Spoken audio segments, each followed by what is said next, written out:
Isang nakakagulat na revelasyon, nilaglag ni General Marbil si Pangulong Kuting Jr. bilang utak sa umunay serye ng katiwalian sa gobyerno. Sa ginanap na pagdinig, inilantad ni Marbil ang mga dokumento at ebidensyang nag-uugnay kay Kuting sa mga anomalyang mga proyekto na nagdudulot ng malaking pagkalugi sa kabandang bayan. Ang paglutang ni General Marbil bilang whistleblower ay nagbigay ng matinding dagok sa administrasyon at nagpaigting sa panawagan ng taong bayan para sa hustisya.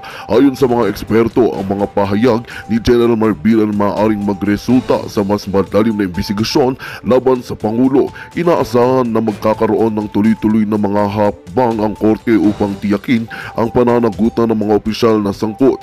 Bukod dito, ang pagkilos ni Marbil ay tinuturing na senyales ng pagkakawatak-watak ng mga alyado ni Kuting na posibleng magdulot ng mas malaking implikasyon sa kasalukuyang pamahalaan. Habang pinoproseso na ng Korte Suprema ang mga dokumentong isinumite ni Marbil, malinaw na haharapin ni Kuting ang matinding pagsubok upang linisin ang kanyang pangalan. Ang tanong ngayon, paano tutugon ang Pangulo sa matinding aligasyon na ito? Sa kabila ng mga hamon, ang taong bayan ay umaasa na mananaigang batas at hustisya para sa ikabubuti ng buong bansa. At yan nga ang balitang ating pagkakatutukan. Ngunit bago ang lahat, siguraduhin mag-subscribe at i-hit ang notification bell para sa patuloy na pagtutok sa mga silip ng bagong balita sa tunay na boses ng masa.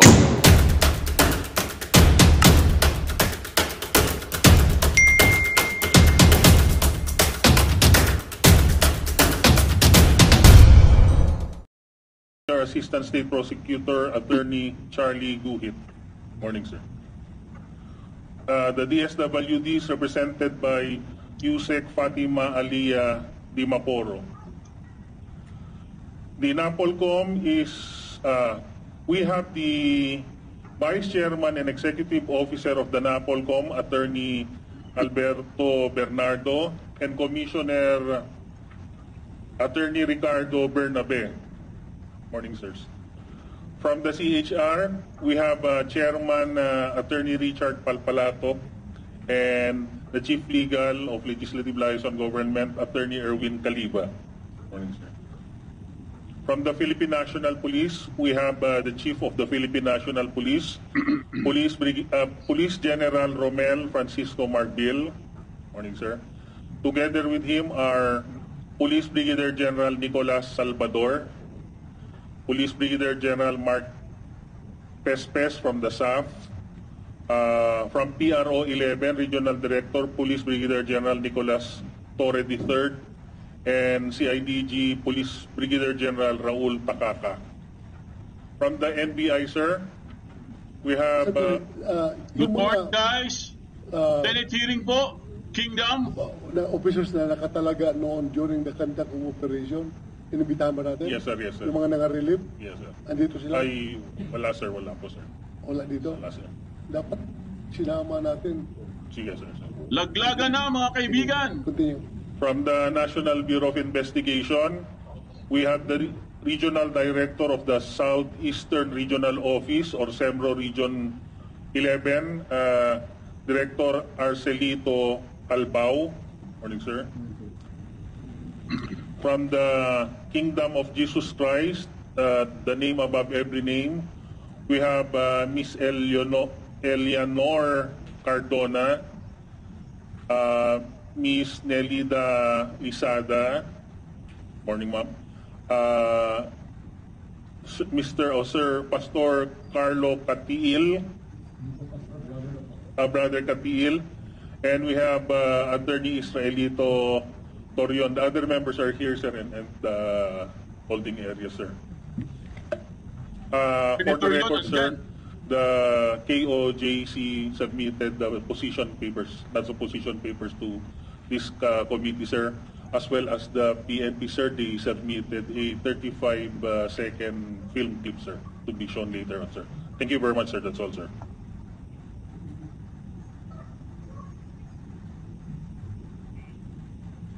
Ito, Komisek, Police Brigadier General Randy Arcio. Inibitahan mo ba ito? Police Colonel Joselito Castro.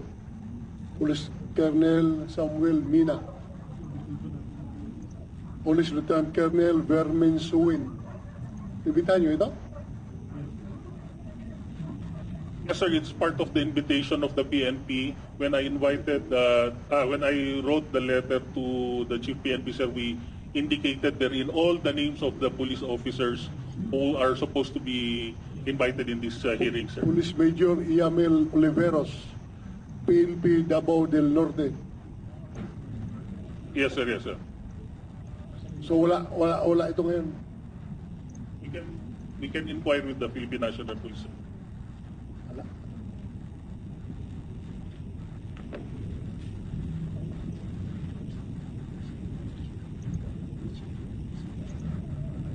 Yun lang. Wala daw ito. Wala itong mga pangalan na ito. So ang inibitahan yung mga director lang. Ha?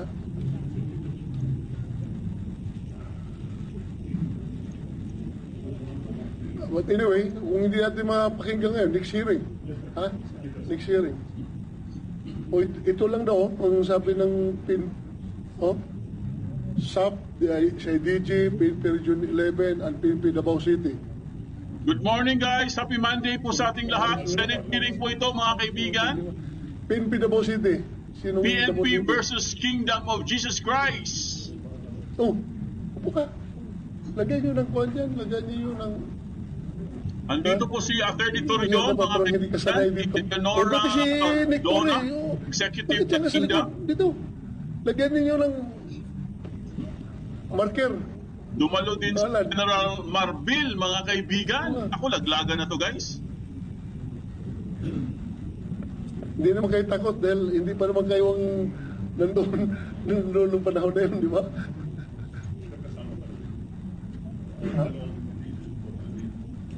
For tomorrow.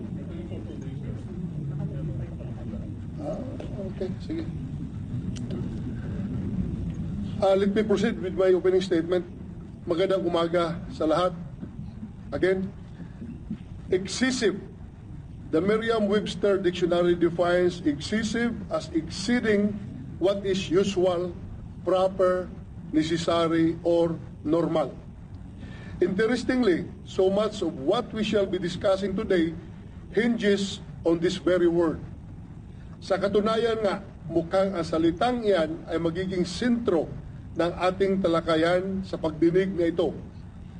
In the end, ladies and gentlemen, what is meant by excessive force? How is it determined? How is it measured? As reported in the news, Pastor Apollo Kibuloy, founder and leader of the Kingdom of Jesus Christ, along with 5 others, was charged with sexual abuse and other acts of abuse under Republic Act number 7610 in March this year. They were also charged with qualified human trafficking under Republic Act number 9208.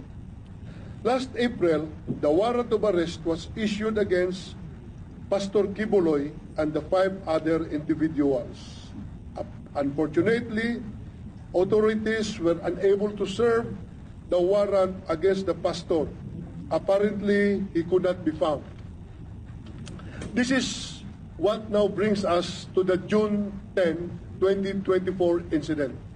The PNP conducted an operation simultaneously in 3 locations within Davao City in order to serve the warrant against Pastor Kibuloy. Let us watch this video.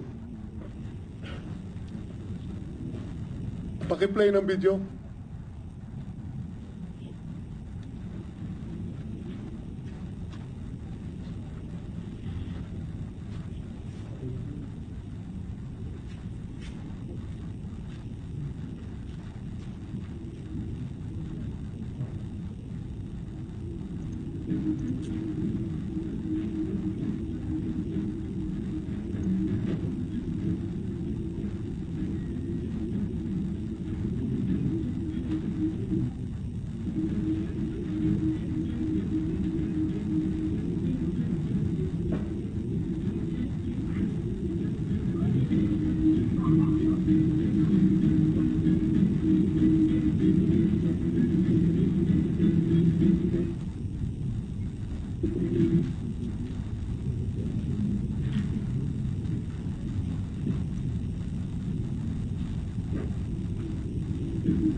Parang pabalik-balik.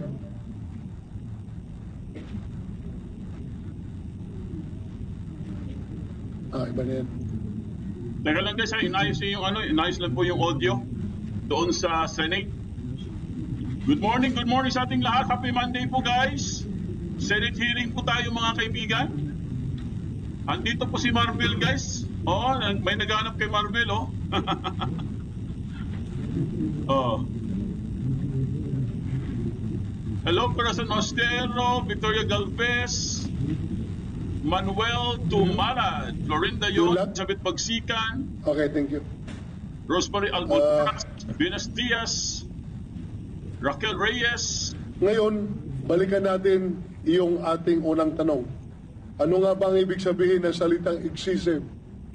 Paano ba natin masasabi na sumubra ang PNP sa ginamit nilang puwersa?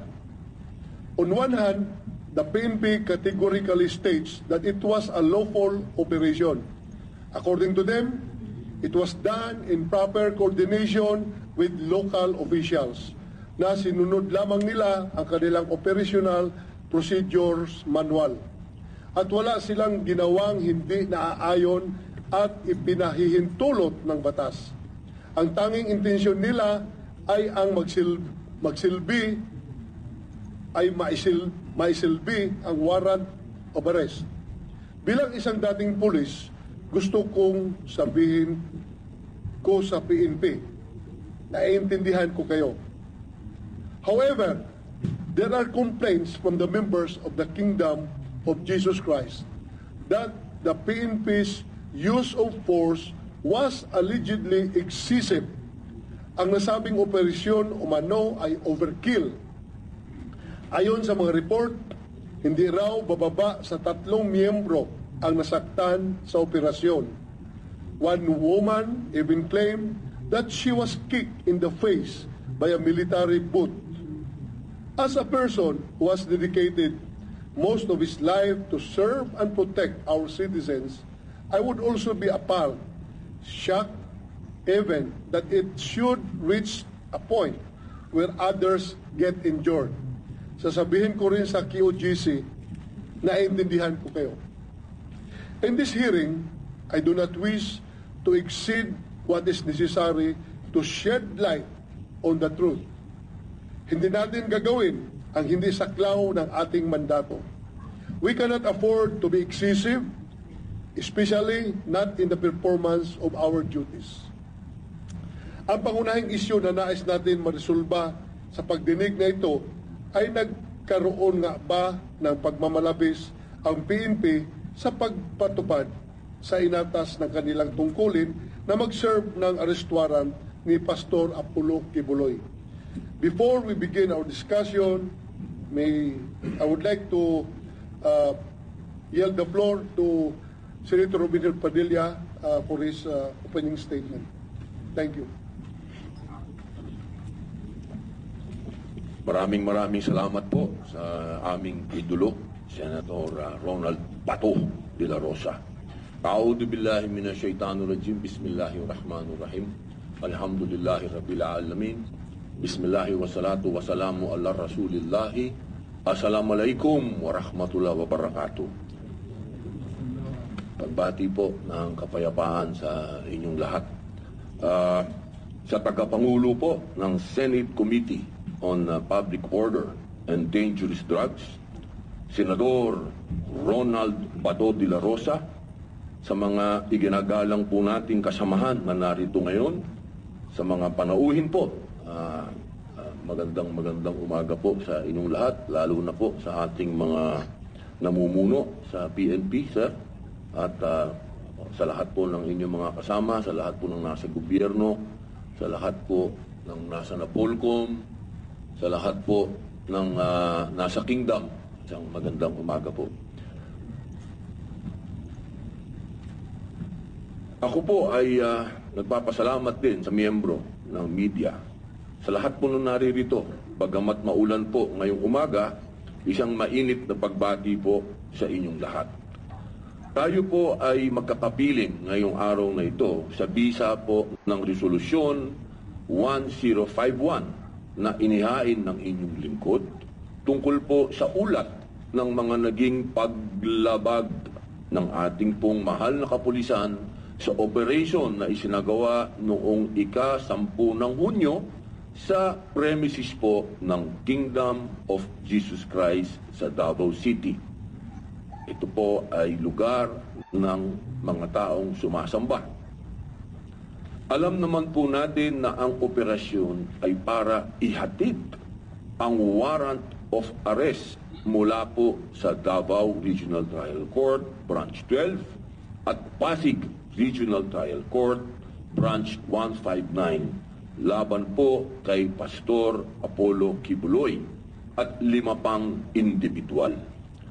Subalit, nais po nating bigyan linaw at sa huli mabigyan ng karampatang aksyon, Sir Human Rights, at solusyon ang mga sinasabing excessive force, allegedly, na hindi naman sana kinakailangan sa parte ng atin pong mahal na kapulisan. Nakarating po sa atin na may mga nasaktan na mga misyonaryo, mga taong Diyos po, sa nangyaring tensyon sa loob ng compound. Hindi po natin makalimutan na nasa pulisiya po ng ating mahal na PNP ang pag-comply sa international human rights standards and practices sa pagsasagawa po ng mga police operations. Sa puntong ito ay didinggin po natin ang bawat panig na kapiling natin ngayong araw na ito. Sa parte naman po ni Senador Bato, na amin pong idolo, ay sisikapin po namin ang pagsigurong paglinaw sa mayroong, alam niyo po, ang nakakalungkot. Ako din po kasi ang chairman ng komite ng mass media and public information. Sobra na po ang paglaganap ng fake news sa ating bansa. Ang nakakalungkot po, ang pinakikinggan pa ng ating mga kababayan minsan, ay yung mga vlogger na hindi po natin alam kung saan nanggaling na lupalop ng Pilipinas ang kanilang mga dunong, ang kanilang mga kagalingan, kumakabanat sa mga taong gobyerno, hindi na po natin maintindihan at gumagawa pa ng mga peke, ginagamit ang mga AI. Alam niyo po, ito pong araw na ito, gusto ko pong malinaw sa dalawang panig na hindi po kami nakaupo dito ni Senator Ronald Bato de la Rosa bilang mga kaalyado ng dating Pangulong Rodrigo Roa Duterte, o kami po ay number 1 na sumusuporta kay Vice President Inday Sara Duterte. Nandito po kami bilang mga senador, independente. Pag-uusapan po natin ang mga karapatan ng ating mga kababayan na nasa konstitusyon. Kami po ay mga senador ng bayan upang siguraduhin po na ang konstitusyon ay walang pinipili. Ibig pong sabihin, ang lahat ay may boses. Ang lahat, kailangan naririnig natin ang dalawang panig. Dahil yan po ang esensya ng ating demokrasya. Ang lahat ay may boses. Hindi po pwede na isa lang po ang naririnig natin, lalo na sa 4 na sulok ng Senado. Ang Senado po ay boses ng bayan. Ang mga nandito po ay hinalal ng taong bayan upang magbigay ng patas na pagkilala sa bawat karapatan ng bawat tao. Ganun din po ang pagkilala natin sa serbisyo naman po ng ating kapulisan. Hindi po natin nakakalimutan na ang kanilang kabayanihan at yan po ay sinasaluduhan natin. Ngunit sa katapus-tapusan po ng usapang ito, huwag po nating kalilimutan na meron tayong saligang batas na nagbibigay proteksyon sa lahat, maging sibilyan, maging militar, maging pulis. Basta Pilipino, iyaan po tayo sa harap ng saligang batas, sa harap ng Diyos at sa harap ng batas ng tao, tayo po ay pantay-pantay. Yun lamang po, maraming salamat po ang akin pong Ginoong Pangulo. Maraming salamat. Maraming salamat, Senator Robin Hood Padilla. As we begin this investigation in aid of legislation, may I request Comsec Asierto to administer the oath of all resource persons present for today's hearing. Live Sir, Senate may hearing we mga request the guests to kaibigan. please Good stand up and morning. raise their right hands. Hello kay Tita Go. Do Good you day swear po, to Sir tell the Ferdinand. truth, God the bless. whole truth, and nothing but the truth in this public hearing and investigation? Benjamin Thank you very much. Please take your Garduque. seats. Thank you, Comsec. For orderly conduct of today's hearing, we shall structure the discussion as follows. Number one, presentation of the PNP. Of course, it is going to be preceded by the opening statement of the Chief of the Philippine National Police, because he asked me earlier to allow him to leave after his opening statement because of some pressing matters doon sa Region 3. Number two, presentation of the KOJC. Number 3, NBI. Number 4, DOJ. Number 5, Commission on Human Rights. Number 6, Davao City LGU. Meron bang Davao City LGU? Nandito? Wala. And other resource person. So from here, I would like to give the floor to the PNP, to the Chief of the PNP. Magandang balita ang hatid namin sa inyo ngayong araw. Sa pagtatapos ng aming balitaan, nagbigay kami ng mga mahalagang impormasyon. Maraming salamat sa pagtutok at pagsuporta sa aming programa. Huwag kalimutang manatili sa mga susunod na araw para sa mga bagong balita at mga kwento na dapat nating abangan. Mula sa Boses ng Masa, magandang araw Pilipinas!